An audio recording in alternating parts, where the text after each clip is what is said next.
Welcome to the Fly Culture Podcast, bringing you interviews, reviews, and fishing tips.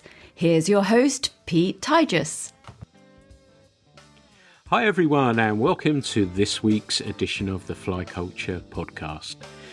It's that time of year when thoughts are turning to cooler, shorter days when we're out chasing grayling. For me, the day starts with a proper breakfast, good coffee, and a catch-up if I'm fishing with a friend. I like to vary the methods I use when targeting grayling, and I've recently been totally absorbed by a book by Dr. Paul Gaskell called The Fly Fishing Bible of Nymphing that covers just about everything you'll need to know about the many aspects of nymph fishing. It features an in-depth look at the many methods of the technique along with patterns, setups, and much more. I'm planning to get a peek behind the scenes of what went into the book, along with some fishing tips that I'm sure you'll find of use, and I'm hoping to find that too. So, Paul, thank you so much to taking the time to talk with me today. It's great to catch up. I haven't seen you for a bit, but I hope you're well. Are you well, and are you getting out fishing? I'm doing very well, thank you. And it is lovely, as you say, to catch up because we often, only manage to snatch a bit of conversation between exhibitions at, the British Fly Fair and things like that. So it's nice to actually sit down and have a proper chinwag. I'm doing well. The family is healthy, and that's the the main thing. Everything else is gravy after that. But I've recently, just this last weekend, did a nymphing coaching day, which is obviously in keeping with what we're chatting about today. But I've unfortunately for my bank balance, I've fallen down another angling rabbit hole, which is along the lines of the bait finesse system, this sort of ultralight bait casting lure fishing from Japan, which has kind of taken a bit of a hold this year. So my summer's sort of been split between kind of Western fly fishing stuff and then some of this kind of more globally inspired lure fishing and things, which is a total departure for me. And it's very refreshing. And I think that's a nice thing about angling is it's such a broad church that, you almost never run out of things to sort of get really into and sort of dig into the detail of, really. It's fascinating seeing that. I was looking at your Instagram feed just today and I saw the light rod there, and it always strikes me that yourself, you're always looking at different aspects and almost rabbit holes of fishing that you like to explore, and when you explore them you sort of go straight the way down. I sort of poke a toe down and have a little bit of a look, but you really do embrace these things and really look deeply into every aspect of them, don't you? Yeah, I think it probably stems from, I mean, that's possibly why I ended up sort of in academia for a while as a biologist. And I think it's that kind of geekdom, really, the idea of actually, if something is worth doing, it's worth overdoing, really sort of getting to the real nuts and bolts of it. That seems to be, I guess it's an obsessive characteristic of mine, but there's such a lot of enjoyment there, and the more you do that, the more you realise that there is to know. And for me, that means that you never run out of inspiration and new adventures on the bank, and that's a big thing, really. Is just opening up those opportunities for little bits of adventure, and I think that's what angling is to me, at least. And certainly, I've really felt that quite acutely throughout the sort of the whole COVID and lockdown situation. That capacity to go and take yourself away and have that little mini adventure has been a huge thing. And angling, it's one of the few things where you've got an almost bottomless well of that kind of thing, I think. And that has a real value. I'm with you on that. I think always those many aspects of, perhaps even if you don't delve as deeply as you do into things, but so many different angles and aspects of it that grab attention and continually make us come back for more. And having that enforced break, I think certainly in many cases that I gather that it has reignited passions even more deeply, and I include myself in that, and I'm sure probably yourself. And interesting that you talk about academia and obviously the books that you've written previous to the Fly Fishing Bible of Nymphing as well. But I know that's coming up a year old now. And it's, as I've said in the introduction, a really deep delve into nymph fishing of all sorts of patterns with lots of technique, lots of explanations, fly patterns, everything else. I'd love to know, how did that come about for you? What was the process for you in undertaking such a great big job? I think I mean, first and foremost, you have to, when you kind of take the kind of arrogant step of actually going and putting yourself out there and actually trying to publish something, you've got to really put your hand on your heart and say, well, has this been done before, or can you do something that is different and adds to what's out there, or offers an alternative to what's out there? And I think when I sort of asked myself that question, a big part of it was seeing such a lot of the discussion online about how, I mean, you're an nymphing in America, it seems to be kind of taking off.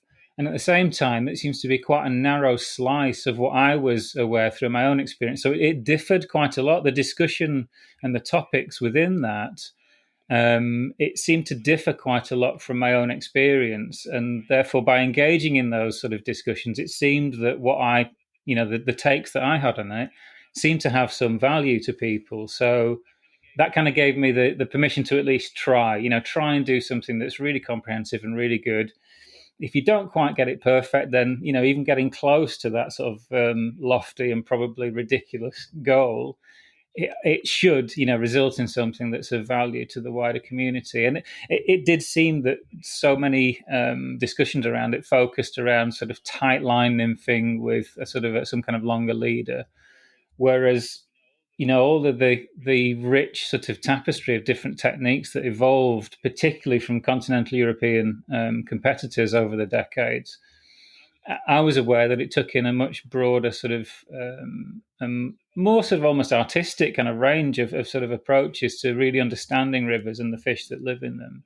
And that was the attractive thing for me, was trying to convey that ability that through some of these techniques you can actually gain a better understanding and have a better connection with the river that you fish, and that is quite different from possibly people's expectation, where they might think it's like a manual for becoming an amazing competition angler, where it's more really, I think the heart of the book is more, it's closer to the idea of not just letting the competitors have all the fun, but sort of almost benefiting from some of their really diligent sort of research and experimentation and deep understanding. And again, I'll say it again, artistry that these really high level anglers display. And then making that so that it's a bit more useful for everybody, so they can add it to their own pleasure fishing. So that's really the core aim, is to tool people up with a better vocabulary of things so that you can go out and have better days and get deeper into the fishing on your own rivers. One of the things that was really interesting from reading it is the layers of detail. And again, perhaps this is a nod to your academia background, but the layers of detail that you actually go into. And, sometimes I sound like an old fart saying this, but it seems as though sometimes society now is just touching around the edges of things and not scratching a little bit deeper. Yet with this, and I guess that's what I'm alluding to with the layers of detail, that you go into this a lot more deeply. So as you say, that the angler is allowed to have a greater understanding of the techniques and how they may be of use to them. That must have been an interesting process. And also one of the things I wanted to ask as well is that you're an incredibly accomplished angler yourself. Did you actually, by writing the book, did you take anything from that? And if so, what was that?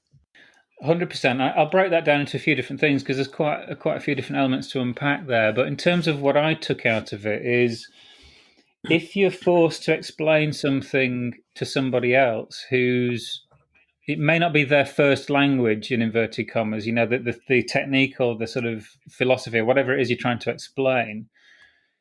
If you don't understand it well enough yourself, you'll find it impossible to sort of explain that in simple terms. And so that really forced me to sort of check my own thinking and verify my own understanding of things. And of course, just by researching some of the stuff and speaking to some of the people, whether it's Gregoire Jougleray as sort of a world champion French angler, or Stuart. I'm very fortunate to live near to national treasure Stuart Crofts. So whether it's going around to his house and sort of poring over some of the the memorabilia that he has, and I mean, Stuart's just like a magic sort of genie lamp. You just rub him, and another amazing story sort of comes out. And so I'm massively indebted to Stuart, sort of basically taking part and allowing me to use a lot of his amazing first-hand experience as well. So, yes, obviously I took new information from it, and as I say, just being forced to really look at my own values and my own understanding of things in a way that then allows me to kind of phrase it as clearly as possible. And on the structure and the detail level of it, I had to work really hard. I tried lots of different iterations of how you put the sequence of information in place. And what the book is as simple as possible, but it's no simpler. So I had to kind of keep in the stuff that makes it, the techniques beautiful and interesting and effective. Some of those things are quite subtle and quite involved. So there's a certain minimum amount of information you have to include, but at the same time, I've got to make that palatable and sort of break it down into bite-sized chunks. And a big and a really important aspect of the structure is explaining a lot of that through stories as well, because human mind's not brilliant at sort of processing and remembering like rote facts and dry, sort of revision of a textbook sort of style presentation. We're much better at latching onto story details. And so I was very keen that throughout the book there are these kind of stories that make sense of stuff as well. But at the same time, the outset of the book, there's the story to introduce why, you might want to benefit from these tactics. There's some value to these. Then there's just enough to get people up and running. So there's like, you can almost cherry pick. You can go through, pick a little bit of a method, get enough of the information to put you probably to the right hand side of the distribution curve, better than average results just from that sort of fairly superficial discussion. But then the difficult thing was then I realized what the only option I had was to actually layer that information. So I'd have to park, a technique at a particular stage, then fill in some more details before kind of adding another layer on top. And after a while of doing that, that became very natural and a very much easier way to actually write it, because I was struggling. I didn't, if I'd have tried to hold myself to the idea of just covering everything to do with, say, I don't know, the duo in one chapter or one block, and then have to have that completely watertight and leave it alone, that wouldn't have worked, because some of the more subtle things you need to know about that relied on some of the other stuff I had to fill in from other tactics. And so that's why what the book is not is a series of recipes for doing the different techniques that fall under that whole umbrella. You kind of get a bit of that just by default, because I have to explain enough of those individual techniques for that to actually be a thing. But the purpose of the book is to not give you that sort of set of dry recipes. It's actually to completely rewire and rechange the way that you think about presenting nymphs, so that those different categories become way more porous and fluid. You can actually work backwards from the effect that you want to get, and then best design a good delivery system, a good delivery mechanism to actually meet that presentation goal. So that relies on starting with understanding the fish and the stuff that's going on around those fish in the river, and then working backwards to kind of, custom build the right delivery system to kind of give you the presentation that you're looking for. And that's not a simple process, but hopefully by kind of hiding the peas in the mashed potato, by having the stories and then just adding little manageable bits one at a time, that by the end of the whole process, the end of the book, you end up with a system of doing things and a system of understanding stuff. And when you understand those principles, that makes your life a lot easier, because it saves you from having to learn a bunch of separate facts.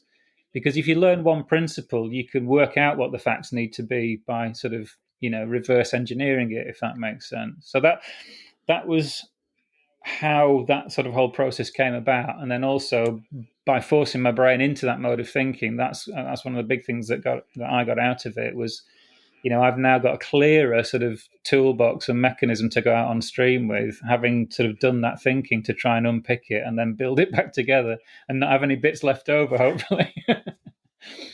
Great. And I want to drill down. There's so much I want to ask, and I know listeners are going to be fascinated by your thoughts on some of the questions.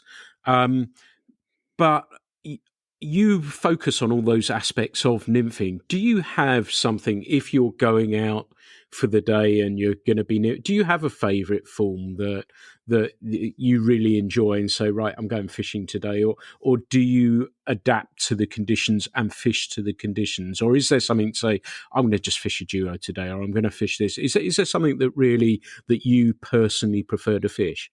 I think if I'm going out for the kind of days fishing where it's like the manner of the capture is more important than how many or how successful, I I would possibly I'd probably reserve that for a different style of fishing. It would probably be stalking in some aspect, sort of trying to sight fish to a fish, and maybe trying to select that special fish. So that might be with a dry fly, or it might be with a nymph.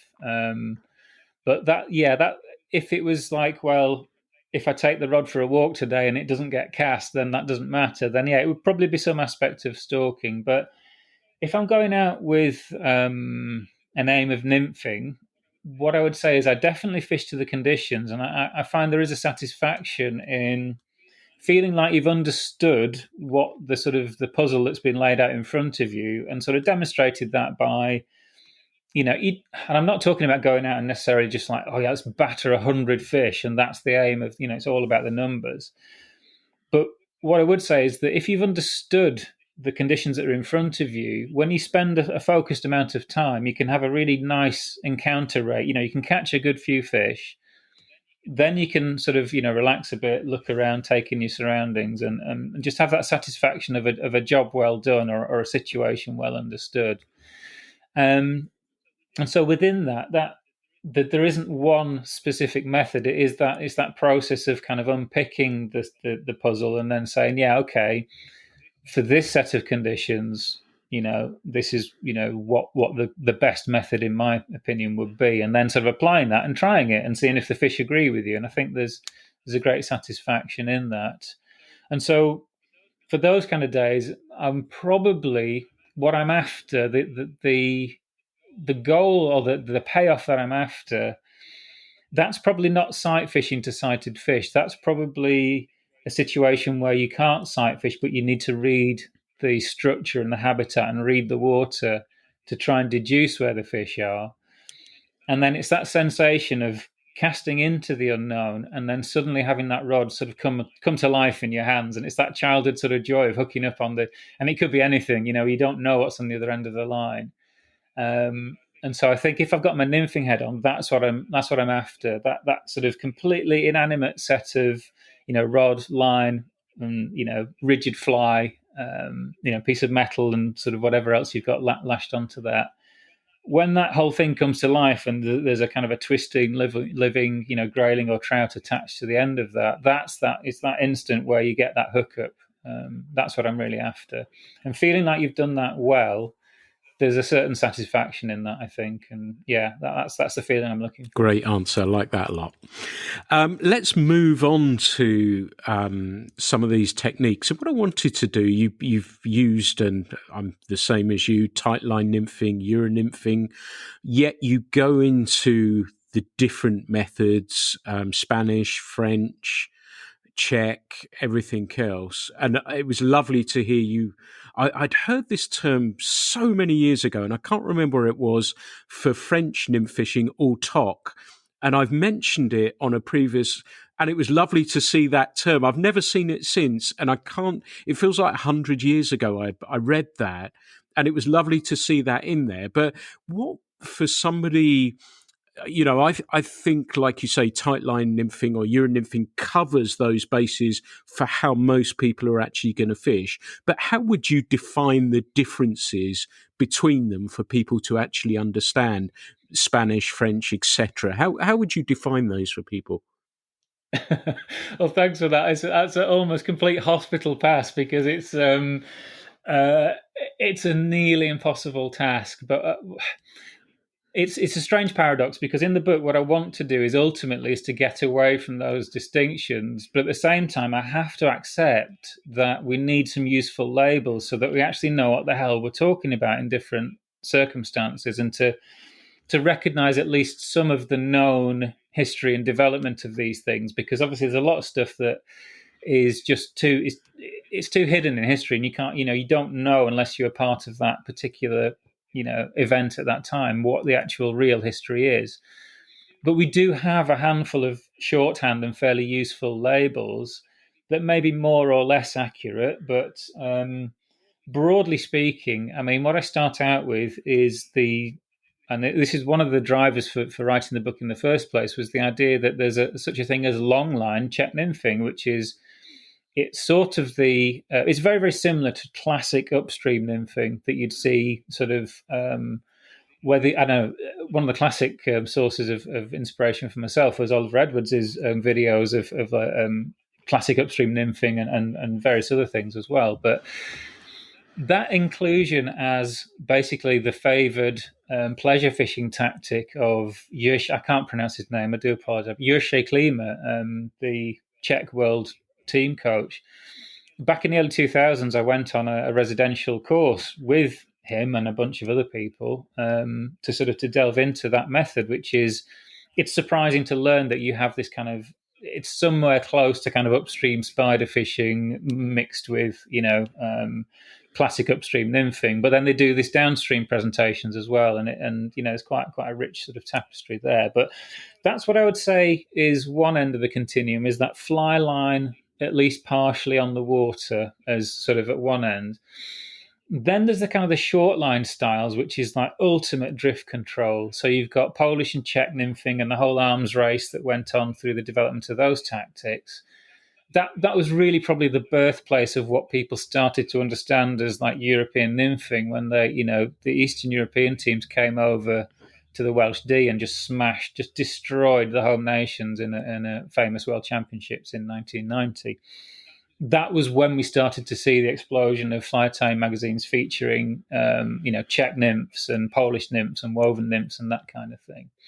But that's all about absolutely perfect drift control and the short line sort of control of those nymphs as they come through the water.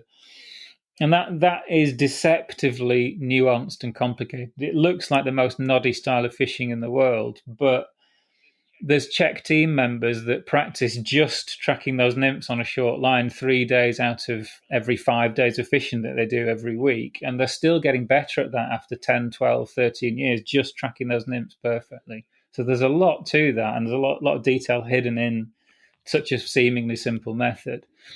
Then we started to see, well, okay, what if you could get almost as good a drift, or that amazing drift control that you get right under your rod tip, but what if we could separate the angler further from the fish?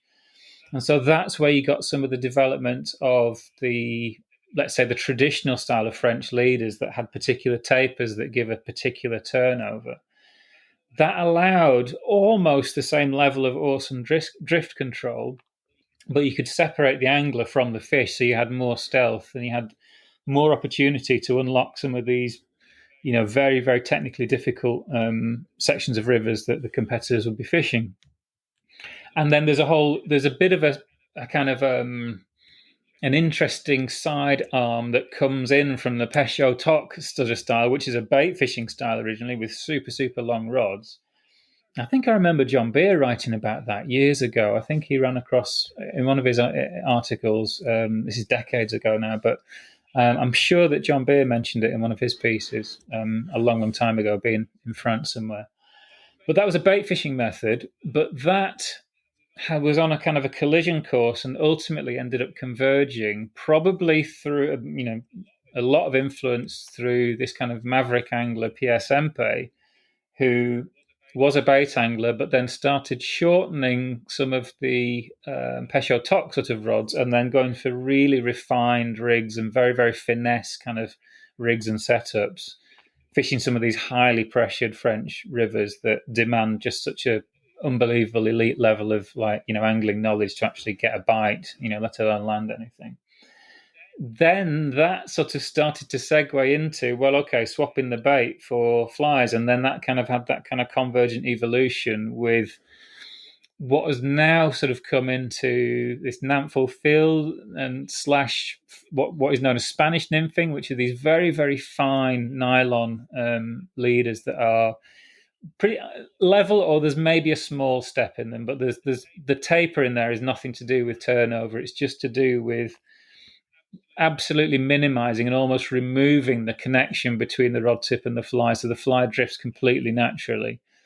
So you get that kind of a spectrum, and that's, within that as well, you get these other methods where you might sort of talk about duo fishing or trio fishing, where you've got a dry fly involved as well as the nymphs. Again, there's a lot more subtlety there than perhaps people maybe anticipate. So that's kind of the spread of some of the, if you imagine them as kind of like almost like milestones along, a kind of a spectrum of different methods that all kind of blend into each other ultimately. So yeah, that's probably the most condensed. I can sort of give a bit of a tour around that. That may have been a hospital pass, but I tell you what, you handled that absolutely beautifully. And it got me thinking while you were talking about these things, and particularly the French aspect of it, because in effect, Ollie's videos, which I consumed as well, that is a more extreme version of an upstream nymph, isn't it? In some respects, like you say, in those heavily pressured waters. And I suspect many of the people listening, with their tight line nymphing or Euro nymphing, are probably fishing 10 to 20 feet away. Do you think there is an advantage of being able to cast that leader further? And how about controlling that longer leader if they wanted to do that, and perhaps the casting? And I know you do talk about this in the book, but I think that it may be a really interesting tip for people to perhaps, if they've got these setups, explore a little bit more deeply. Yeah, and I think, again, this is one of those examples where I'll try and put my money where my mouth is, in as much as learning principles is probably far more powerful than individual recipes for stuff. So what I would always say is that you need a damn good reason to fish further away from yourself than absolutely under the rod tip, because close equals control. So if you can do that, you should, because that's the best sort of outcome that you could potentially hope for.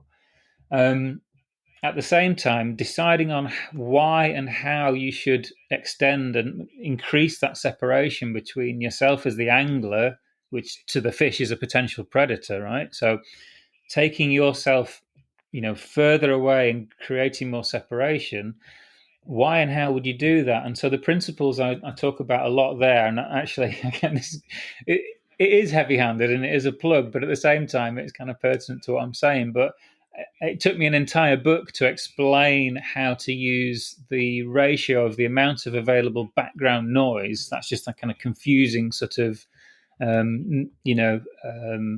white noise almost in the environment, versus the amount of signal that you present either as an angler and a potential predator, or the strength of the signal that your fly is putting out as food. And you can view, I mean, the simplest example of background noise is high background noise would be like a really turbulent, muddy river that's in spate. You probably can't get much more background noise than that. That makes it really difficult for the fish to pick you out as a predator, even when you're standing right on top of them.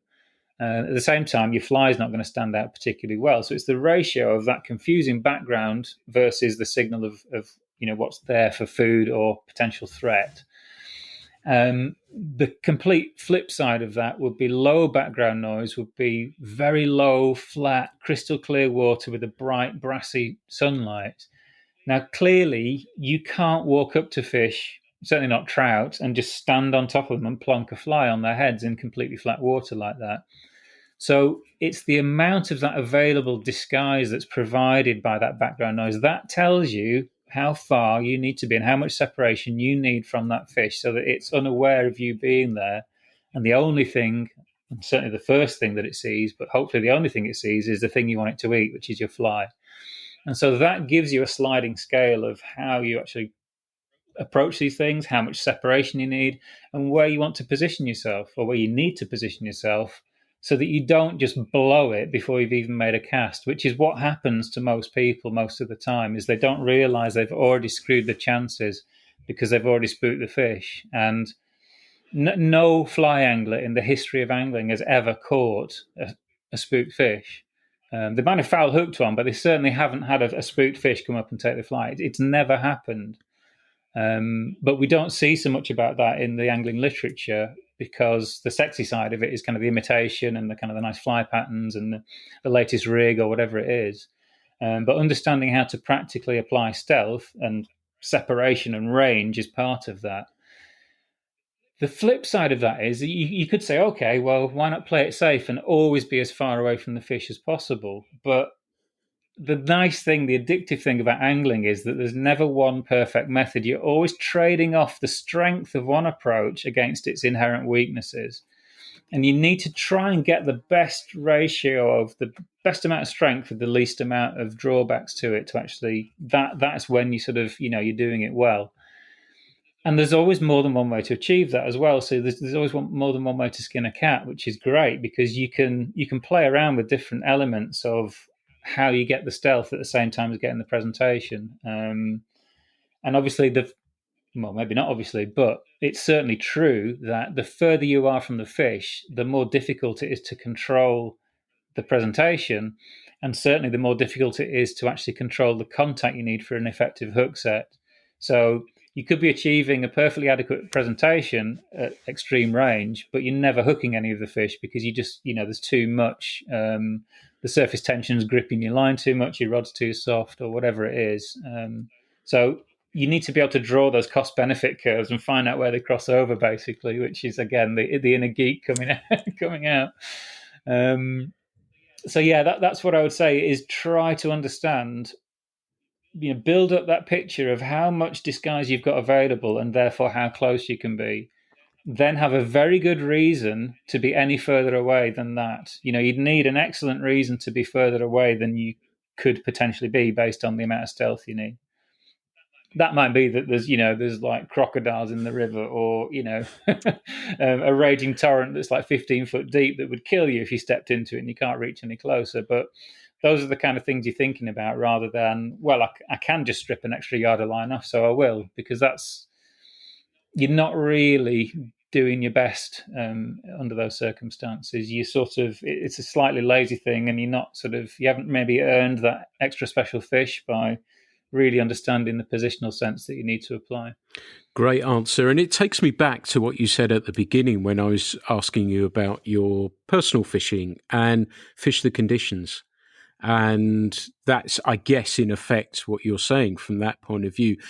I used to call it years ago the sort of Montana theory, that you'd go to the fishery and tie on your Montana fly because it worked last time.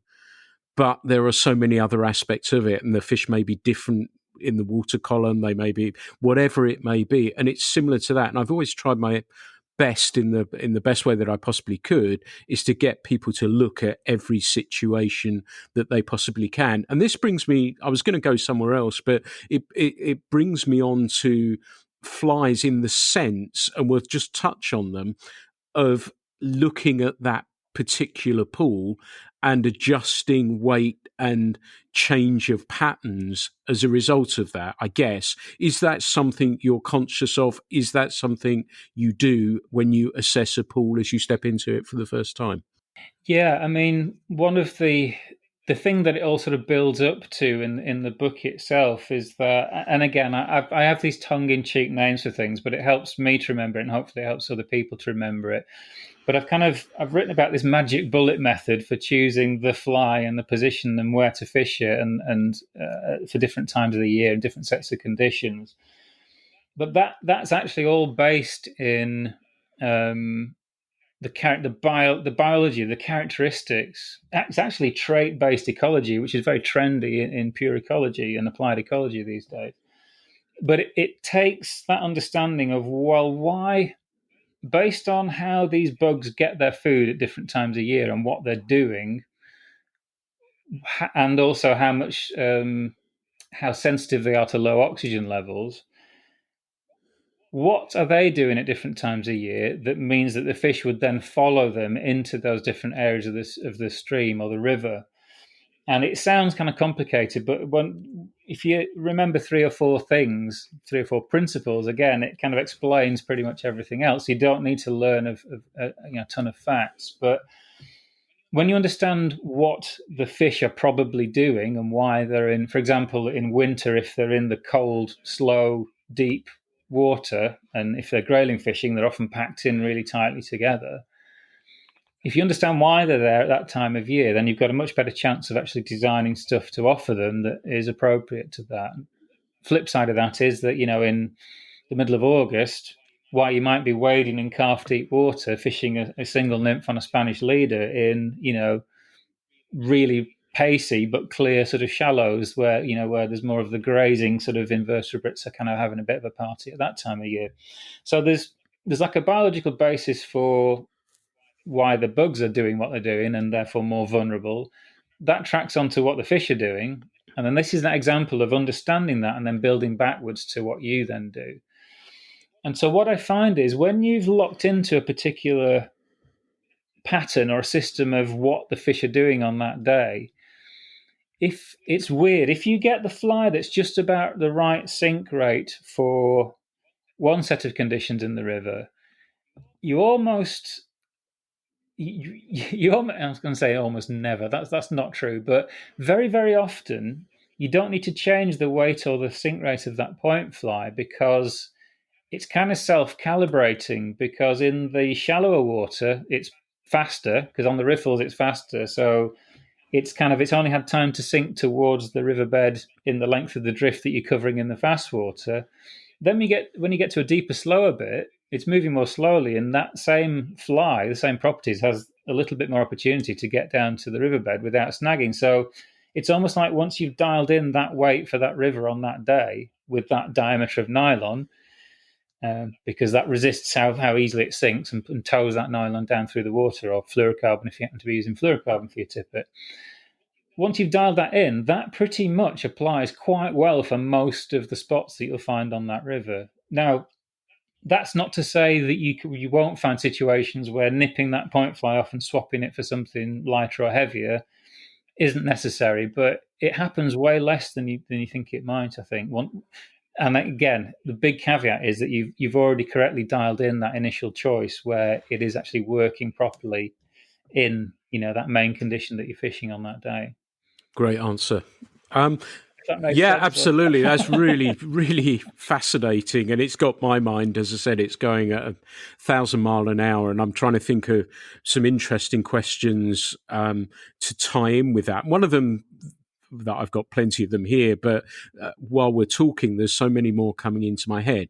Is there something then, if you've got a setup, are you thinking in your mind, let's say you've caught 3 fish and they've all been on the dropper? Are you drawing anything from there? And I know there's things that we can say, right, okay, well, the point flies here. And is there anything information you're drawing from that fish or the last 3 fish, let's say, taking the dropper? What are you learning from that? So one of the biggest Achilles heels in almost all angling articles and advice and that kind of thing is there's a cognitive trap called confirmation bias, which is that it's kind of after, therefore, because of. There's a Latin, is it post hoc ergo propter hoc? There you go. There's a bit of culture for your ass. But it's basically people looking and then seeing what they're expecting to see. And so sometimes when it's like you change to a white bead and you also move to a different spot in the pool, and then they would only look at a white bead. So the problem with fishing is that when you have success after doing something, it could easily just be a random change. So the only way, and then again, this is my sort of scientist coming out as well. Good science relies on not trying to build up the evidence that supports what you see. It revolves around trying to disprove it, and then what's left standing after that process probably has some value. So it's technically that's called hypothesis rejection. So you set up something that you try and knock down. That's way more robust because if it doesn't fall down, then there must be something there must be something going on there. So the best, if you want to really, and if you're committed to really learning about how to, understand what's going on in your river, if you're having a fantastic red letter day, the very best opportunity for learning something is to try and break what you're doing. Because that, by breaking it and stopping it working, that's the only thing that will really tell you whether you've understood that properly or not. So with the dropper fly example, a great thing to do would be to say, well, okay, I'm going to switch my dropper and my point fly positions, same flies or same patterns. I'm going to switch them. If the fish follow, if you stop catching fish on the dropper and you start catching them on the point fly, there's probably something about that pattern that they're interested in, the color or whatever. If you switch it and you just continue catching on the dropper fly, then it's probably the feeding depth. And if there's something vaguely in the right size range, they'll probably take it. So the best way to try and understand things is to try and break them and then try to fix them again. Because if it tracks that, change where you break it when you don't do that, and then when you put it back in place, it works again, you've actually got some proper confidence that might actually be something worth paying attention to. Fantastic example of that, Paul Proctor, dry fly fishing, as he is very, very famous for. He was in I think it was a hatch of blue-winged olives, but forgive me if that detail's wrong. But he'd run out of, I think he'd needed to replace some tippet, but he'd run out of the fine stuff, so he put on a thicker piece of tippet, still carried on catching fish. The rises going, all around them on a famously fairly selective river. And then just sort of, because he's got that same sort of devilish kind of like, well, can we break it? He just kept going through his stack of tippet to see, well, how thick can I get on this size 18 fly or whatever he's using before they stopped taking it. And I think he got up to like 12-pound nylon before he ran. He didn't have anything thicker in his bag, and he was still catching fish at the same rate. Now, I'm not ever going to say that is going to apply every single time in every single situation, but some of the things that ordinarily, if you'd gone up to that river and tied on your sort of 7x tippet and a little canis pattern, you could easily tell the story in the pub, oh, they'd only look at a size 24, and if it was attached to anything more than 7x, and sometimes, some days that might be true, but you've got to be really careful about that confirmation bias. So definitely try, if it's going well, the best thing you can do is just try and screw it up and see why. Because that's the biggest chunk of learning you'll get in a concentrated period of time. But you've got to have a kind of certain personality to do that, I think, rather than just going with it and having that red letter day. Yeah, like that. Paul and I have talked about that on one of the podcasts, and I've done similarly, funnily enough, we discovered with a mayfly pattern.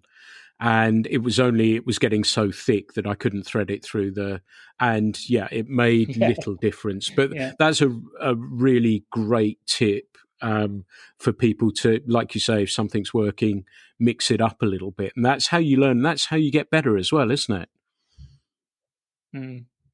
Indeed. And I think there's a limited amount you can learn from just battering fish, just catching loads of fish. Well, okay, great. That's fine. But, what can you actually take from that? And so I'm not saying you have to kind of completely derail things, but do things to try and understand how little do I need in this mix of things that I think are important? Which ones do I take away? And, which ones turn out to actually be making a difference on this particular day? So, yeah, and it can be fun. Make it into a little game, and I think it adds to the enjoyment as well as the understanding. Yeah, and like you say, that battering of fish goes down that Montana route that I was talking about, wasn't it? That, you end up just doing the same thing, and the next time you do the same thing. And I think how we evolve and get better is to question things and to try and make them a little bit different as well. So I wanted... Well, sorry. That Montana route's great while it's working, but while ever it's working, and if it happens to be the right conditions for that when you go out, then your success is just due to whether or not that is happening. And if it turns out to be a tough day and you need to be doing something else, then you need more tools in your more arrows in your quiver, if you will, to sort of have a go at solving. Yeah, I like that. I want to ask you some stuff about setups and stuff like that as well. Let's talk about dropper length, as we've been talking about droppers. Is there anything that you prefer there? Leaders and rod lengths as well. And I'd love to know your thoughts. I know, again, you go into everything in great depth about preparing leaders and everything else in the book. But could you give us an insight into your thoughts about that people perhaps can learn a little bit from? Yeah, and again, it's one of those things where the ultimate goal is to get away from really prescriptive recipes, but at the same time, you don't just want to pull the ladder up after you and say, screw you guys. If you need to have just enough of a kind of a, what's a bog standard thing that's going to work for me, and then you can start building up an experiment and sort of build up that experience and flying hours. So I absolutely understand the value in having some, just taking some of the decisions out of the equation so you can concentrate on, the fishing skills. So again, in the spirit of providing principles rather than like one specific thing that will work for my river on one day of the year and be useless to everyone else. In terms of rod length, I always like the longest rod in fly fishing. I like the longest rod that the conditions will allow, because I've got more control over, I can actually hold more of the line. I can grip more of the line with those line guides whilst being separated from the fish. And I go to fairly extraordinary lengths to develop tactics so I can fish quite long rods under fairly, low tree canopies as well. And that's a kind of a small stream sort of fishing tactics, in that sort of area of fishing. But so what I would say is that the principle there is try and have the longest rod that you are comfortable with, that's not a hindrance to you. The rod itself wants to load under whatever you're trying to cast with. So when we're talking about French leaders, you're generally talking about trying to, in its purest sense, you're trying to present fairly delicate flies. You're not necessarily winging massive like lumps of lead. And with a traditional French leader, you're actually looking to cast the leader itself. So you're going to be needing to look in the sort of AFTM 3 and below for that to sort of be sort of relatively viable. And that seems to map on fairly well for if you're grayling fishing, actually landing grayling. Because if you have a very stiff rod, grayling are so twisty in the current that they can often be zigging while your rod tip's zagging, and it pulls particularly barbless flies will pop out under those circumstances. So a more forgiving and a softer rod is better for landing grayling than a super stiff rod, certainly in my experience. And I can't see why anybody else's style of playing fish would mean that those mechanics didn't apply. So as long a rod as possible, below an AFTM number 3, if that's viable. It might be stiffer if you're fishing bigger flies, like maybe you're fishing streamers on a French leader, which we may get into later on. But yeah, for nymphs, you want that kind of AFTM 3 and below. And for really lovely, delicate fishing, you might be in the 0 to kind of 1 and 2 sort of weight, depending on what available rods that you've got sort of that you can access. In terms of leaders, if you're not going to tie your own, and part of the thing of the French leader and having it knotted is that you can mess about with that recipe. You can create the turnover and the performance that you want. The chemical treatment also makes it much more elastic, so it's a bit more forgiving on finer tippets. You can get some protection from a really good French leader that comes from those properties as well. But it's relatively expensive to set yourself up with the full set of like diameters that you'd need to follow the recipes in the book. And a big shout out to John Pearson for sharing, recipes and stuff that he's developed for that, both in the chemical treatment and in the actual tapers as well. And how to form the knots properly, which is it's an underrated skill, and it's far more difficult than you think to actually get really nice knots in those leaders. So the shorthand answer is, and I don't get any kickback for saying this, but Fish On Productions, they sell what are, as to my knowledge, the best hand-knotted traditional style French leaders that have those different tapers to create those turnovers. They're much, much better than any of the factory tapered leaders that I've come across. And I don't see too many other people selling hand-tied leaders. So as a sort of a starting from scratch, and if you just want to take that question out of your mind so you're not kind of fretting over whether you've got the right kit or not, if you get a Fish On either enhanced turnover or standard turnover leader, that will serve you really well under a whole variety of situations. You can short line with it and have very little resistance to a fish taking the nymph because it's very thin and very light at the tip. It will also cast a dry fly for you with its taper and turnover and the properties of it. So that's where I'll go with that. you set the fishing length of that. You can fish those on 8-foot rods and shorter rods if you're fishing in small streams, and the longest rod you can get in that situation might be 8 foot long. You can still fish a French leader on that and wind it up a little bit shorter, so that you're always managing the amount of line that you've got out of the rod tip, even when you're fishing with an 11-foot rod. You don't always fish at maximum range. You're not always trying to put the whole leader out. It's about what you're trying to achieve and having that closeness and that control. Dropper length you asked about. So again, in the spirit of providing principles rather than dry facts, I like droppers that are as short as possible without them putting the fish off. And the reason for that is it really increases the amount of contact between the fly that's attached to that dropper and whatever you are using to indicate the takes, whether it's cider material or whether it's a formal indicator or whatever it is, or the fly line, or, however you're going about that. The enemy of that indication, and that's particularly acutely important when you come to grayling, because they can be absolute beggars for drifting back in the current with a fly in the mouth and virtually doing nothing to your setup that you can see, unless you can see the fish themselves. That increased contact of having really short droppers is really helpful.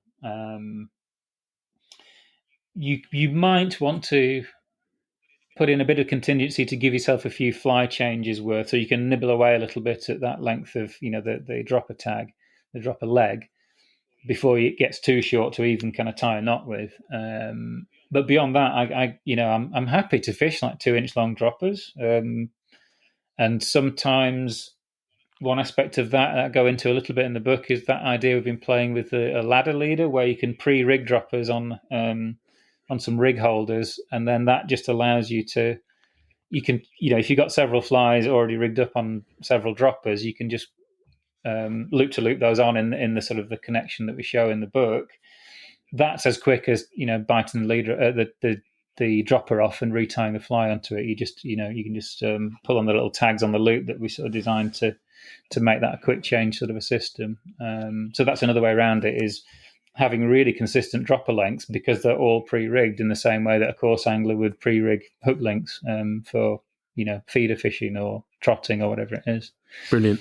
So I think I covered the different things that you asked there, but feel free to correct me if there was a missing piece of information. I think you ticked all the boxes beautifully there. And what I want to do is, because we're really, time's marching on, but there's so much more I want to cover. But you touched on streamers, and streamers has been, in recent years, a growth area of our fishing, and a productive one. Streamers on a tight line Euro setup, my guess is that that's more manipulation of the fly, is it, or would you dead drift them? Could you give us a sense of, and I'm guessing, as I've read the book as well, that it's a single fly you're probably fishing more so, but how, if someone wanted to try fishing a streamer on a tightline rig, how would you advise that before we start moving on to the duo and New Zealand dropper setups? But what advice would you give? So a kind of a whistle-stop tour, I guess. You can use multiple flies, and it plays into some of the stuff that comes early in the book about Yuri Klima's or Yoshe Klima's downstream presentations, where you're sort of actually having a heavyish fly on the dropper, and I get into that whole debate of where does the heaviest fly go, and we have, it depends is the answer, but I at least tell you why it depends. So you may have a pair of weighted flies, one or both of which might be a streamer, and that's when you're fishing down or across currents, and where you've got some impetus to actually generate the contact between whatever you're using to indicate the takes and the flies.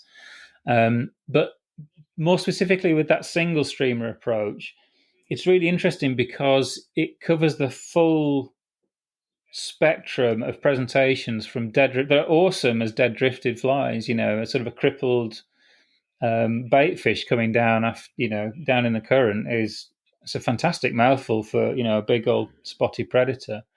So everything from dead drifting up, but one of the key things, one of the advantages in having that presented on a French leader is, again, we go into these little buzzwordy things, but this triangle of awesome, where you've actually got a high rod tip as being one half of like a pitched roof, and then the leader is the other half, and you've got this kind of equilateral triangle where the rod is one half of the slope, and then the leader is the other half. In between, the base of that triangle is where there's completely undisturbed water. So you as the angler, you're not laying and splashing down your rig onto that water, potentially alerting the fish to whatever. Basically, it doesn't matter if you don't spook the fish. If you're taking that fish's attention away from the thing you want it to look at, which is your fly, then that's going to have an impact on, how successful you are.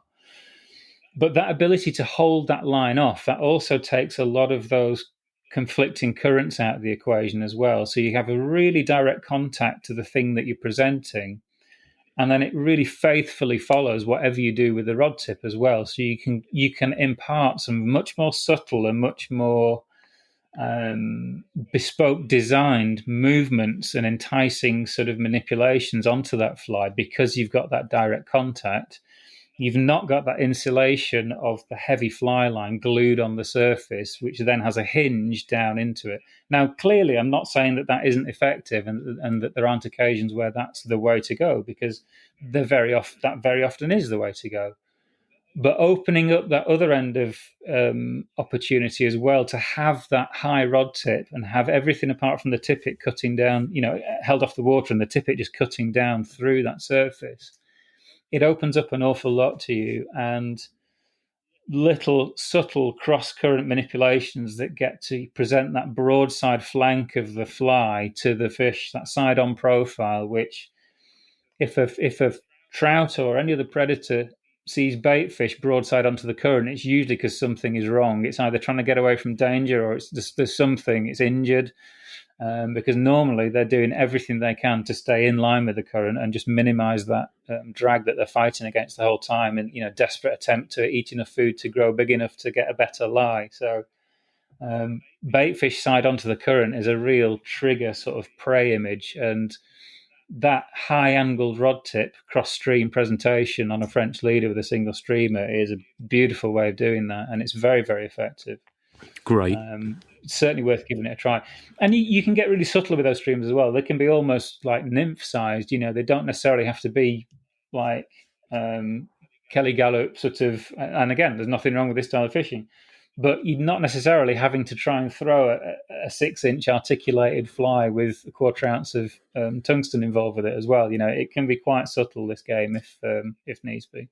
Nice, like that, and hopefully listeners will find that one worth trying as well. I'm popping in the box too. I wanted to move away from tight line and Euro nymphing, because obviously one of the other methods we all like to use and fish is more conventionally with a duo or New Zealand dropper.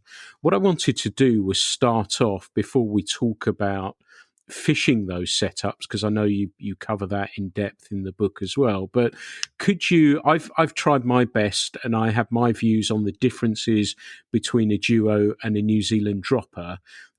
Could you tell me what you think they are, perhaps with some of the advantages and disadvantages as well, please? So bearing in mind, listeners, that we're talking now about a conventional setup with a fly line, we're casting it. So perhaps, Paul, you could tell us a little bit about those, please.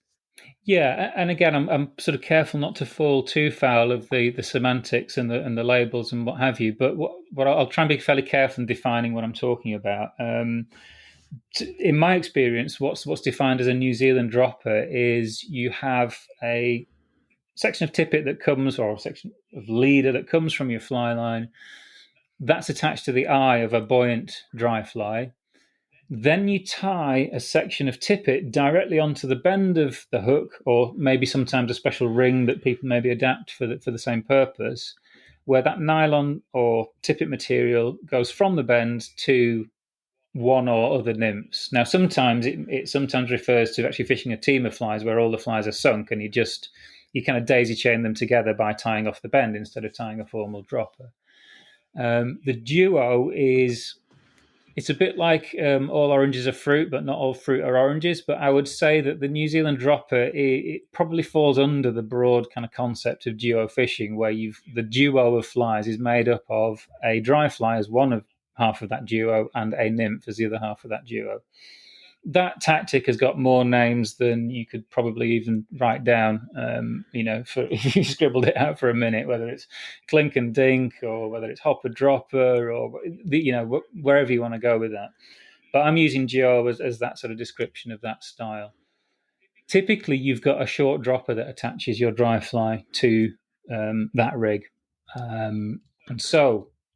And I use both of those variants. I use the New Zealand style dropper and I use that duo style dropper leg.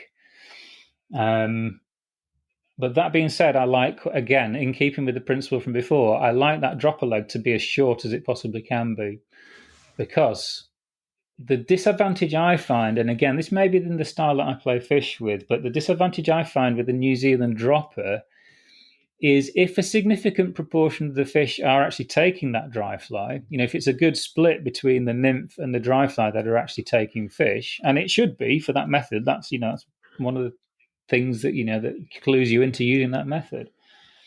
If plenty of fish are taking the dry fly in a New Zealand dropper, I find I lose an awful lot of trout in play, and probably grayling when I come to think of it as well. And I suspect that it's something to do with the way that there's the way that the fly would go into the mouth. It has two sort of pieces of tippet under tension that it's trying to go into the jaws, and I think there's some kind of blockage or ejection sort of thing that happens where the two strands actually catch in the jaws before the fly's in a good spot for a hook hold. That's the best I can sort of reason it out, but maybe I'm just telling a nice story to myself. The important thing is, and the more empirical thing is, that I definitely seem to lose more fish when I hook them on that New Zealand style on the dry fly.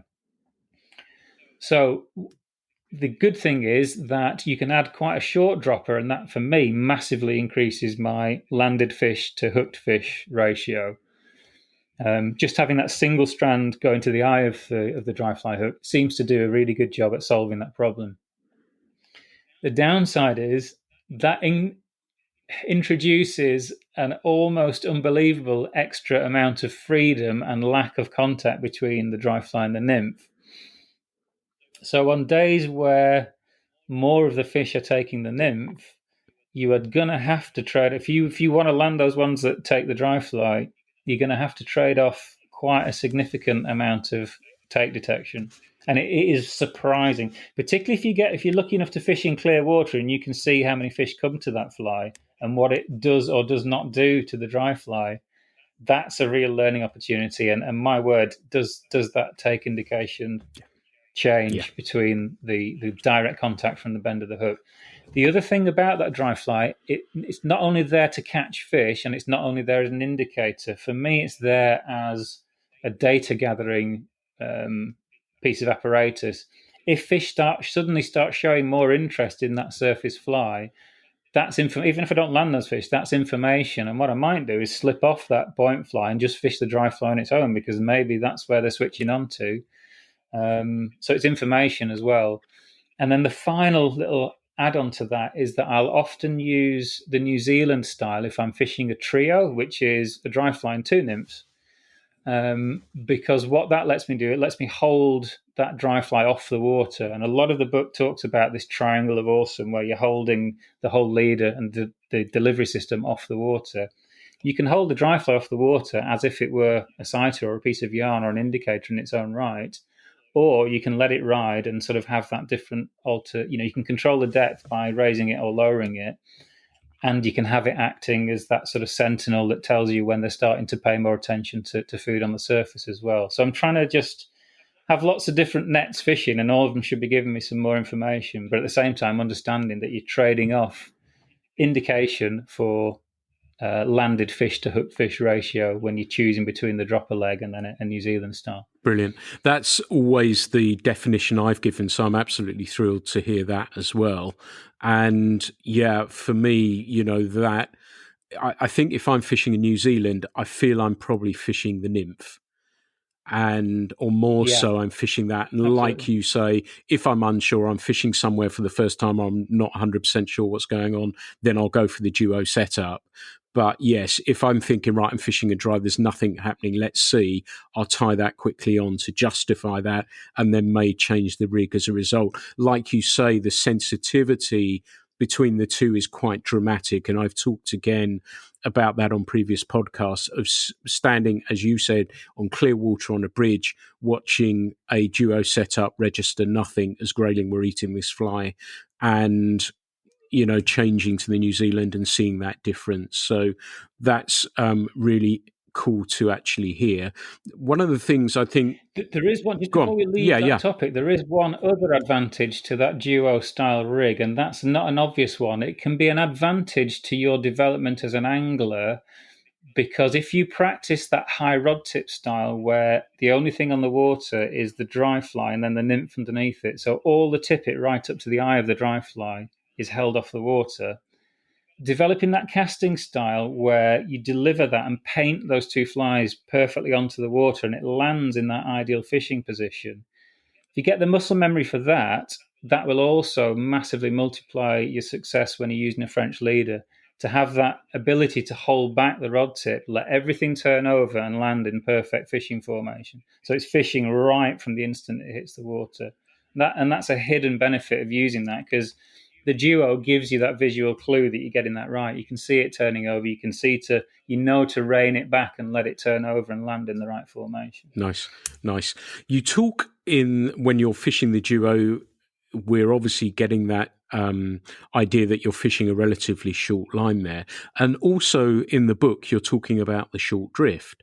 And I think it's a 3-second drift and then lift and go again.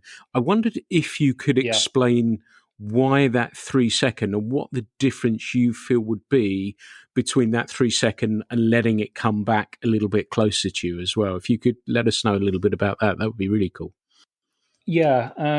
So with all the appropriate qualifiers in place, this is a method for when fish are active. So it's the warmer parts of the year when spring's really got going and the fish are willing to move readily to a fly through, some inches of water. So we're not talking about colder, more dour sort of days where the fish are really nailed to the bottom. This is like active feeding, and it's appropriate for kind of pocket water and riffly sort of things with a little bit of, at least a degree of push of turbulent current. I'm not really talking about flat, impounded pools on the top side of weirs or super, super deep, slow glides. So there's a little bit of broken water around, and that's really, for me, where the duo reigns. That's where its natural habitat is. So under those circumstances, if you don't do what I suggest and you cast much further, it's seductive and addictive, because when you pitch that rig out there, it drifts so nicely. It's just so nice to watch that little sailboat bobbling down the stream. It looks amazing. But with the further you cast that rig, and particularly if you're laying fly line in the water, the less contact you have with it. So it tends to be the poorer your drift quality is. It also means that the hook set is dulled by ripping that line off the water to actually set the hook. And whether it's casting or whether it's ripping that line off, both of those activities spook, 8 out of the 10 fish you may have encountered otherwise. So there's an advantage there in having that high rod tip, everything off the water.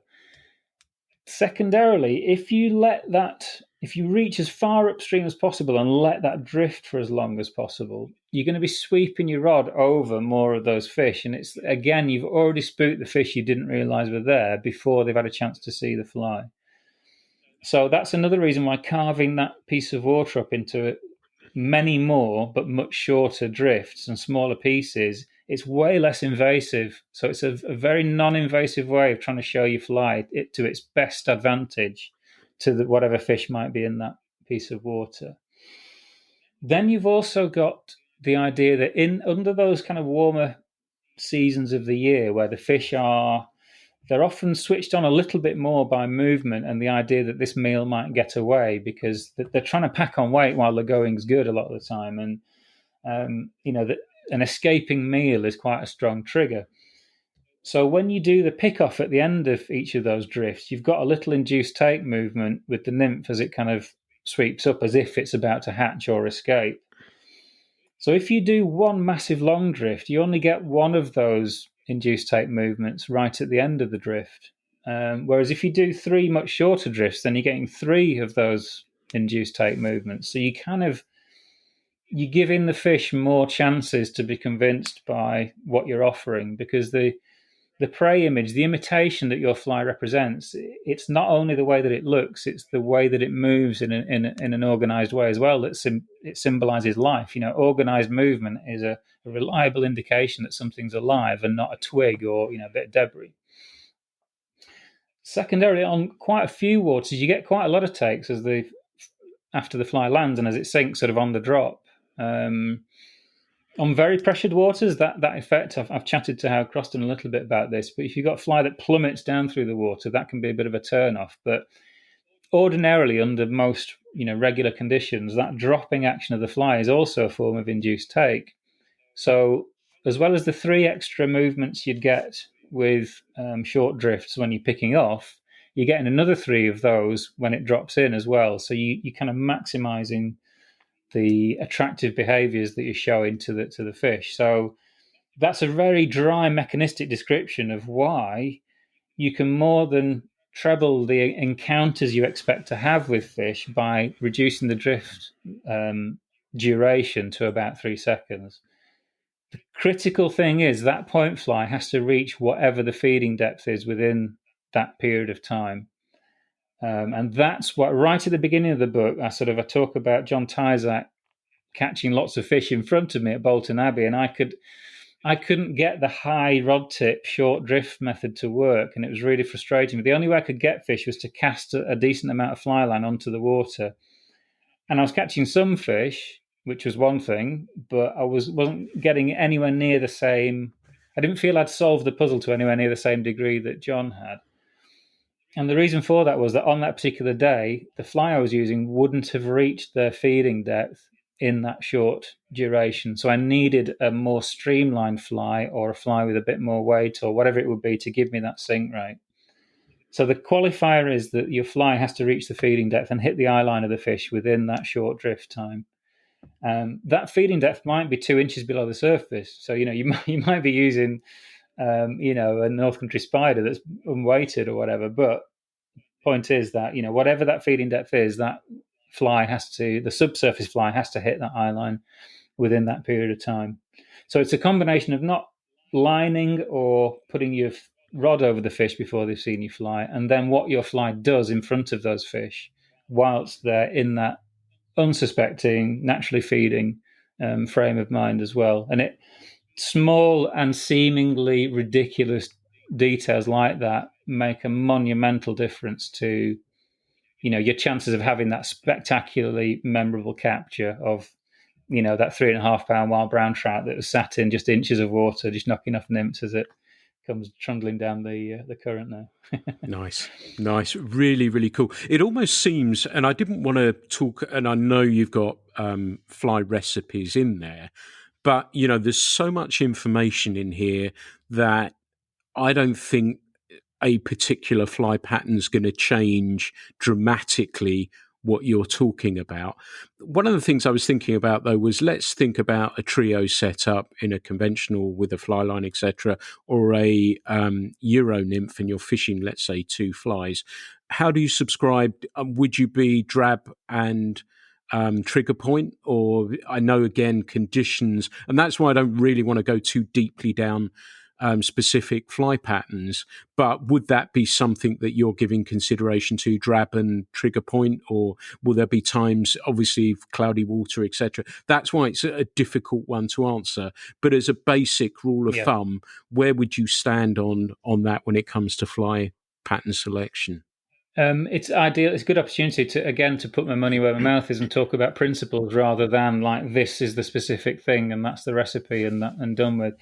Pretty much all the flies that I like to fish with are suggestive patterns. They're not really close copy imitations. They've got key things in there, but they've got just enough education to perform. They just about tick the boxes to be recognized for what they're supposed to be.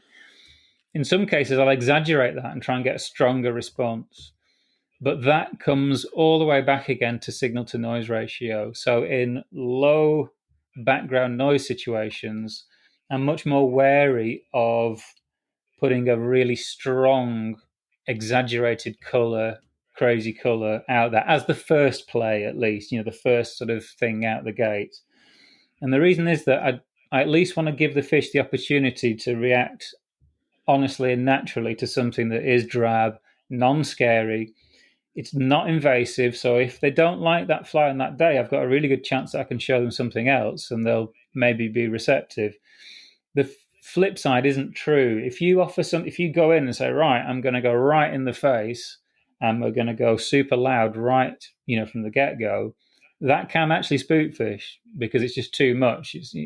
So it's about, again, riding that sort of ratio of signal to noise so that you're giving the fish enough of a reason to pick your fly out of the clouds of naturals.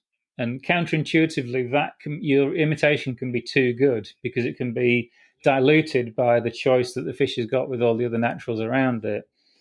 So you want something about it, whether it's the movement or the size or the profile or the hot spot or the crazy color itself, depending on how badly you need to stand out from all the other confusing things that are around. That's what you need to decide, is how do you just get enough attention to then also still be able to close the deal and seal that sale when the fish gets close enough to say, yeah, it is actually still what I thought it was. Obviously, fish don't think about it in those terms, but it needs to tick enough of those boxes to make them believe that it's worth attempting to eat. So I would always go with the lower background noise. I would start more drab and then work up and see how loud I needed to shout on that particular day. If there was an obvious need, because of the conditions, whether it's turbulent water or whether it's coloured water or whatever it is, obviously I'd probably start further up that sliding scale of how loud that fly is, based on how much colour or turbulence or whatever was available to me. So that's the principle that I would use. And I would always try and err on the side of being less invasive and less potential for spooking fish and work up rather than go the other way and work down. Because you may find that you've scared so many fish that even working down to what would have been the right fly, there's no fish there to take it and you have to go somewhere else to actually carry on your experiments. So does that make sense as a kind of a packaged up just broad approach to it? Absolutely, 100%. And, it is easy to, and I've been recently, I've been catching fish on an orange tag, and I think what it does do, though, is show how pertinent still patterns like hare's ear and pheasant tail are with that drabness that you're talking about. And, I fish them in various forms with, you can do so much with those, can't you, to go into your sliding scale, like you're saying there, to actually have those increments of change should you need them. But I think that tip of, going in brassy straight off may not be the best thing to do. And, often people, when I see out there catching on pink shrimps and stuff like that, fantastic, but it does make you wonder how many fish there may be moving away out the way of that as well. And obviously, like you say, water conditions dictate how you might approach that. And pink we know, and orange as well, with grayling particularly. But there may be situations where, like you say, thinking about that approach as per the conditions may pay even bigger dividends for anglers too. Yeah, I think another nod as well to John Tyzek, which is something that I took from him, and then I subsequently come to understand why it works quite so well, is that if you are going to go in with something quite like a pink shrimp, a really, really bright pink shrimp, it's often worth trying that out on the dropper or the top dropper first, because one of the advantages of that pattern is when it's working, it creates a much stronger response than the natural feeding response. So it's like a supernormal stimulus. It's like some of these behavioral ecology experiments where they get birds to abandon their own eggs because you show them like a massive one, and that signal is just it causes that stronger response, and they actually incubate the fake egg rather than the real one. And pink shrimps, I think, are an element of that. It's something that's present in nature and then amplified, and it gets a much stronger response. If you put that on the dropper, the fish are generally willing to come much further for it. So you're not smashing them in the face with it where they're sitting, but they see it and they'll come further for it. So you don't run as much risk of spooking them if it's on that dropper separated from where that point fly. So that point fly might be quite drab and quite naturalistic. So I can drift that through. Whether or not fish take it or not, it doesn't really upset their day too much if they just let it drift on past them. But they've got the option to swoop up and take that. And the further they come off station, the better the take indication in as well. So you're getting them to play your game a little bit by forcing it to move for it and then giving you a much better indication to set the hook on. Absolutely brilliant. Paul, we've talked for over an hour and 20 minutes now. I've let this one drift on. I usually end these around about an hour, but there's been so much information. You've covered so much regarding the different techniques, setups, presentations, how to do it. And this is just a little scratch inside the Fly Fishing Bible of Nymphing.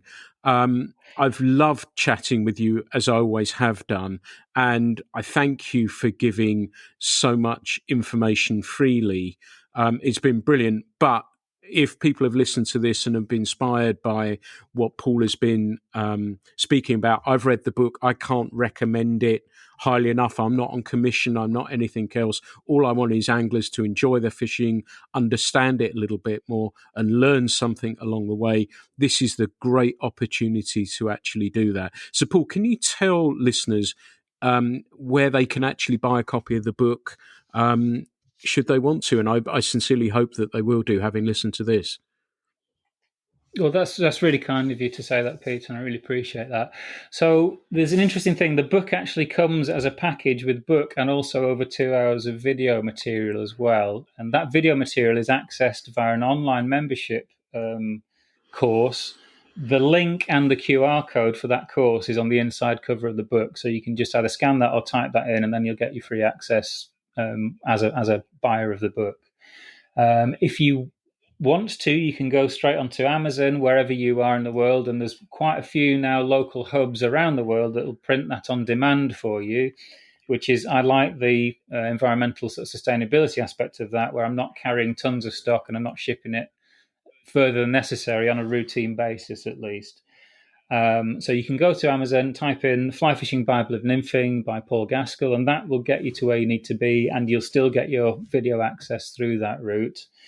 Alternatively, for signed copies and the like, you can go and get them directly from myself. I obviously get a bigger slice of commission if you buy them directly from me, but that's the main thing is that you get the item shipped to you as effectively as possible. But you can find me on Fishing Discoveries, and there is a page called the Fly Fishing Bible of Nymphing on Fishing Discoveries. Any questions, please email me. I'll supply links to both the books page on the website, so that they can be included in the show notes or anything else that goes along with this podcast. But essentially, searching for the Fly Fishing Bible of Nymphing by Paul Gaskell, it should get you either to my page or to the version on Amazon. As of last night, I've just put to bed a Kindle version of it. But because this is like a 10 by 8 inch page size, or in the hardback version, it's 11 inches by 8.25 inches. The Kindle version, I've had to reformat it, so it's a bit smaller. So the diagrams and the images are squashed down a bit, but it is a little bit cheaper on Kindle. But I've just put that to bed last night. Hopefully that'll be approved in the coming weeks as well. So fingers crossed. But yeah, there's paperback, hardback, and Kindle for on the go as well.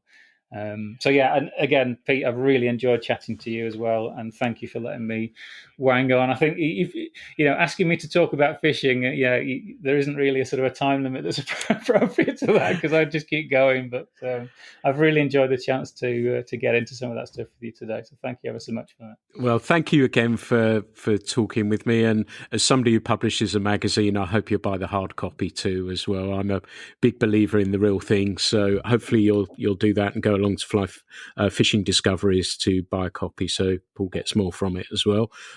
Paul, thank you so much. Hopefully we'll get to catch up soon. Thank you for taking the time for talking with me today. It's been brilliant, mate. Thank you. Fantastic. Thank you, Pete. Everyone, that has been a slightly longer version of the Fly Culture podcast, but I hope you'll agree that there's been so much information that you can take from today's podcast and try it on the river. Let us know how you get on. It'll be fascinating to hear. There's been some, as I said, so much to take from that. I've got so much from it that I'm thinking, and that ideas are running through my mind at the moment. So hopefully you've enjoyed this one. If you are still enjoying the weekly Fly Culture podcast, please consider subscribing as well. That would be really, really cool as well. And as ever, there'll be plenty of Fly Culture podcasts very, very soon. But thanks so much for listening. The Fly Culture podcast is brought to you in association with Fly Culture, a quarterly print magazine. For more information, please visit flyculturemag.com. You can also find Fly Culture on Instagram, Facebook, and Twitter.